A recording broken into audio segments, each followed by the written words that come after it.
मुलं तोंडाला बांधून आले होते.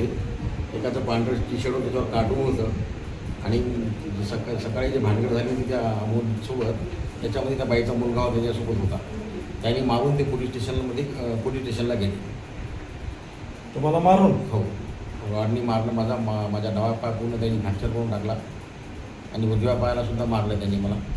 त्यांचं मला जीवानी मारायचंच होतं, पण मी सावध असल्यामुळं आमदाराच्या घरावर त्यांनी ब्रेक मारला गाडीला. तेव्हा माझ्या लक्षात आलं की दोन मारासाठी आले आहेत बॉय. त्याच्यावर फास्ट घेतल्याने मला कट मारला आणि त्याचं मग त्यांनी त्या शिवच्या घरासमोर जास्त थोडं अलीकडे त्यांनी मला ते मारलं. कशानं मारलं? ते मोठा रॉड होते. कधीची घटना आहे? आत्ताची 5:45.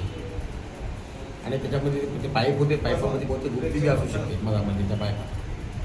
तिघं रॉड घेऊन नाही. ठीक आहे.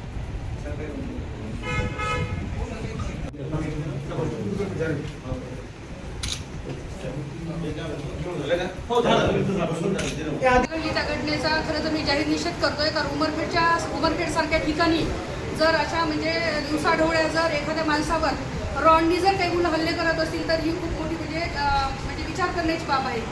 खरं तर मी तिकडे येत असताना मला असं वाटलं की ॲक्सिडेंट झालेला आहे, पण जेव्हा जवळ आली तेव्हा जे आपले चव्हाण काका आहेत एका रस्त्यावर पिकोईच्या रस्त्यावर असं शिवसाहेबांच्या बंगल्याच्या बाजूला अगदी म्हणजे एका शिवसाहेबांच्या बंगल्याच्या बाजूला जर एका माणसाला म्हणजे मुलं येऊन जर दिवसाढवळा मारत असतील तर म्हणजे आपल्यासारखे सुरक्षित आहेत का, हा पण एक म्हणजे आपल्याला प्रश्नचिन्ह उभं राहण्याचा खरं तर विषय आहे.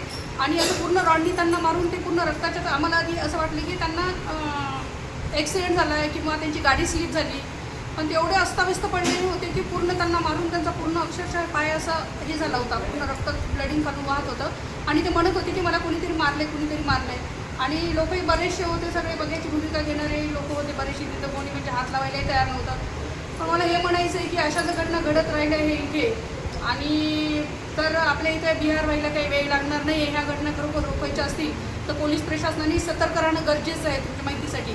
कारण आपल्याला माहिती आहे की ह्या जेव्हा सायंकाळची वेळ होते त्यावेळी माहिती आहे का बऱ्याच व्यसनाधीनता वाढलेली आहे. आणि असे जे मुलं आहेत, जे मोकाट सोडलेली मुलं असतात, ते जर मुलं असं करत असतील तर ह्या गोष्टी आपल्यासाठी चांगल्या नाहीत. ह्यावर खरं तर कुठेतरी वचक असायला पाहिजे आणि ह्या गोष्टी थांबायलाही पाहिजे. ह्या नाही थांबल्या तर कुठल्याही मोठ्या घटना घडू शकतात. हे काकाचं आहे, त्या ठिकाणी कोणी असू शकते.